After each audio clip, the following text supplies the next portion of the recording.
एक गुरु का एक शिष्य बहुत दुखी था। जब भी वह भिक्षा मांगने के लिए आसपास के गांवों में जाता तो उसे वहां दुख, दर्द, तकलीफ दिखाई देते। यह सब देखकर वह बेचैन रहने लगा।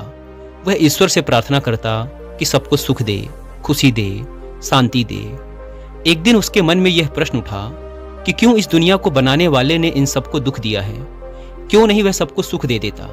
यही प्रश्न लेकर वह अपने गुरु के पास पहुंचा और बोला, हे गुरुदेव, इस दुनिया के लोग इतने दुखी क्यों हैं? क्यों चारों तरफ दुखी दुख है? इस दुनिया को बनाने वाला क्यों नहीं इन सबको सुख और खुशियां दे देता? मैं बहुत दुखी और बेचैन हूं इन सब के दुख देखकर। मैं जब आसपास के गांवों में भिक्षा मांगने जाता हूं तो मुझे वहां दुख और तकलीफ के अलावा कुछ और दिखाई नहीं देता। हर इंसान किसी न किसी बात से दुखी है, परेशान है, बेचैन है। गुरु ने कहा, इन सबको सुख ही दिया गया है, लेकिन इन्हें अपना सुख दिखाई ही नहीं देता, तो इसमें कोई क्या कर सकता है? शिष्य ने कहा, गुरुदेव, अगर सुख होगा तो सुख दिखाई देगा और अगर दुख होगा तो दुख दिखाई देगा। लोग इतने नासमझ तो नहीं कि सुख होने के बाद भी दुखी होने का प्रयास करेंगे। भला सुख दुख कैसे बन सकता है? दुख होगा तभी तो लोग दुखी और परेशान हैं। यह सुन गुरु ने एक हल्की सी मुस्कान दी और कहा, मैं जानता हूं कि तुम एक बहुत अच्छे मूर्तिकार हो। तुम एक काम करो, इन लोगों की खुशी के लिए, इन लोगों के सुख के लिए एक ऐसी मूर्ति बनाओ जिसे देखकर यह सब अपना दुख भूल जाएं, चाहे थोड़े समय के लिए ही सही। शिष्य ने कहा, ठीक है गुरुदेव, मैं एक ऐसी मूर्ति बनाऊंगा जिसे अगर कोई देखे तो वह अपने दुख और दर्द भूलकर खुश हो जाए। शिष्य ने 3 महीने तक उस मूर्ति पर काम किया। वह दिन रात पूरी लगन से उस मूर्ति को तराशता रहा। 3 महीने बाद जब उसकी मूर्ति पूरी तरह से बनकर तैयार हो गई तो वह गुरु के पास आया और बोला, हे गुरुदेव, आपके कहे अनुसार मैंने वह मूर्ति बना ली है। जो भी इंसान उस मूर्ति को देखेगा अपने दुख और दर्द भूलकर खुश हो जाएगा। आप मेरे साथ चलें और उस मूर्ति को देखकर बताएं क्या मैंने सही काम किया है। गुरु शिष्य के साथ उस मूर्ति के पास पहुंचे। मूर्ति सचमुच बहुत सुंदर थी, अद्भुत थी। शिष्य ने एक सुंदर लड़की की मूर्ति बनाई थी जो दिव्य दिख रही थी, देवी दिख रही थी। उसकी मुस्कान ऐसी थी कि कोई भी उसमें खो जाता और अपने दुख दर्द भूलकर प्रसन्न हो जाता। गुरु ने कहा, बहुत खूब, बहुत अद्भुत मूर्ति बनाई है तुमने। अवश्य ही यह लोगों को उनके दुख से बाहर निकालने में उनकी मदद करेगी। परंतु मैं चाहता हूं कि तुम इस मूर्ति के चेहरे पर कहीं पर भी एक ऐसा निशान बनाओ जो दिखाई ना दे। शिष्य ने पूछा, लेकिन क्यों गुरुदेव?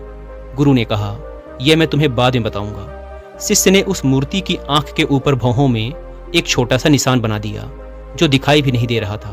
गुरु ने कहा, बहुत अच्छे, अब इस मूर्ति को गांव के बाहर वाली सड़क पर रख देते हैं। उस मूर्ति को गांव के बाहर वाली सड़क के किनारे रख दिया गया और गुरु शिष्य कुछ दूरी पर जाकर खड़े हो गए। गांव वाले उस रास्ते से बाहर आने लगे। जो भी उस मूर्ति को देखता वह दुखी हो जाता। एक जवान व्यक्ति उस मूर्ति को देख रहा था। उसने बड़े ध्यान से उस मूर्ति को देखा, फिर अफसोस करता हुआ आगे बढ़ गया। रास्ते में गुरु और शिष्य ने उसे रोका। गुरु ने कहा, तुम बड़े दुखी दिखाई पड़ रहे हो, क्या हुआ? व्यक्ति ने कहा, वहां एक मूर्ति रखी है, बड़ी सुंदर मूर्ति है, ऐसी कि देखो तो देखते ही रह जाओ। पर अफसोस, उसमें एक कमी है। मूर्तिकार ठीक नहीं था। उसने मूर्ति की आंख के ऊपर एक निशान छोड़ दिया है, इसीलिए मैं बहुत दुखी हूं। काश अगर वह निशान नहीं होता तो मूर्ति कितनी सुंदर होती। शिष्य ने कहा, पर वह निशान तो दिखाई भी नहीं दे रहा, तुमने कैसे देख लिया? व्यक्ति ने कहा, क्या बात करते हो, मेरी तो पहली नजर ही उस निशान पर पड़ी थी। यह कहकर वह व्यक्ति वहां से चला गया। एक दूसरा व्यक्ति उस मूर्ति को देख रहा था। वह भी दुखी होता हुआ आगे बढ़ गया। गुरु और शिष्य ने उस व्यक्ति को भी रोका और उससे पूछा, क्या हुआ, तुम इतने दुखी क्यों लग रहे हो? उस व्यक्ति ने कहा, वहां एक बहुत सुंदर मूर्ति है, पर मूर्तिकार बेकार आदमी था। उसने मूर्ति के चेहरे पर एक निशान छोड़ दिया है जिसने मेरा मन खराब कर दिया है। शिष्य ने पूछा, पर वह निशान तो दिखाई भी नहीं दे रहा, तुमने कैसे देख लिया? उस व्यक्ति ने कहा, अरे कैसी बात करते हो भाई, मुझे तो पूरी मूर्ति में वह निशान ही दिखाई पड़ा। शिष्य ने कहा, क्या तुम उस निशान को छोड़कर सिर्फ मूर्ति नहीं देख सकते? क्या हुआ अगर उसमें एक छोटा सा निशान है, शेष मूर्ति तो अच्छी है ना? व्यक्ति ने कहा, हाँ, मूर्ति तो अद्भुत है, दिव्य है, लेकिन अगर उसमें वह निशान नहीं होता तो बस इसीलिए मैं दुखी हूँ। धीरे धीरे सभी गांव वालों ने वह मूर्ति देखी और सभी दुखी हो गए। शाम होने पर आखिर में राजा भी अपने रथ में सवार होकर वहां से निकला। उस मूर्ति को देखकर वह अचंभित था कि इतनी अद्भुत मूर्ति रास्ते पर क्यों खड़ी है, इसी तो उसके महल में होना चाहिए था।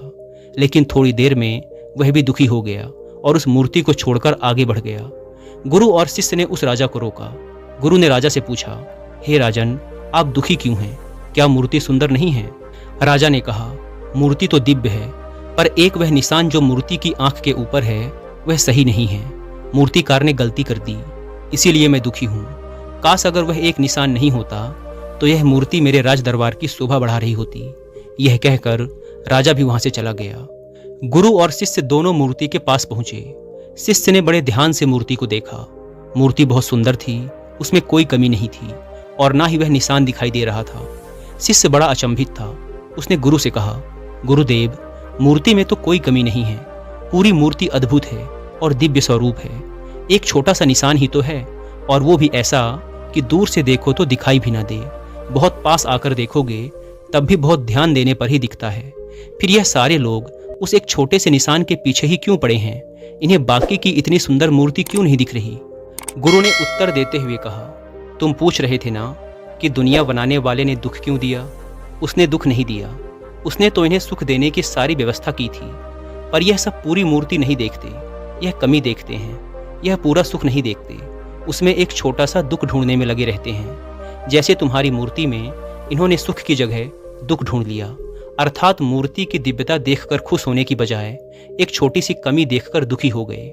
ऐसे ही इनके पास सुख ही सुख है, लेकिन यह उस एक दुख में खोए रहते हैं जिसका कोई वजूद ही नहीं है। जैसे तुम्हारी मूर्ति में उस एक छोटे से निशान का कोई वजूद नहीं है। शिष्य ने प्रश्न किया, लेकिन ये ऐसा क्यों करते हैं गुरुदेव?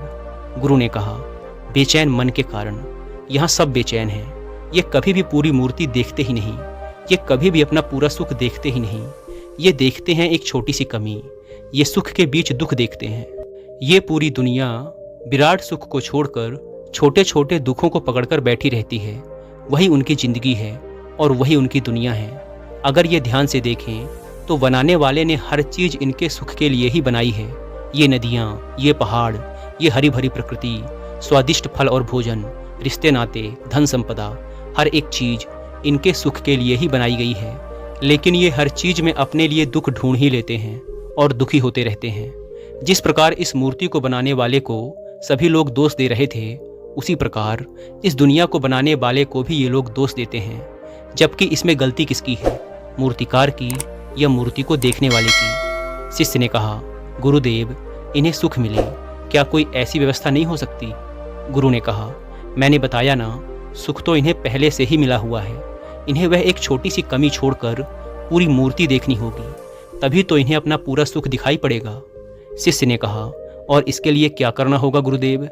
अपने ध्यान को छोटी सी कमी से हटाकर पूरी मूर्ति पर लगाना होगा, और यह तभी संभव होगा जब वो अपने बेचैन मन से छुटकारा पाने की कोशिश करें, अपनी समझ को बढ़ाएं, ध्यान करें। ध्यान से मन की बेचैनी कम होती है और शांति आती है, और एक शांत मन ही पूरी मूर्ति देख सकता है, एक छोटी सी कमी नहीं। केवल बेचैन मन ही कमियों को ढूंढता है और दुखी रहता है।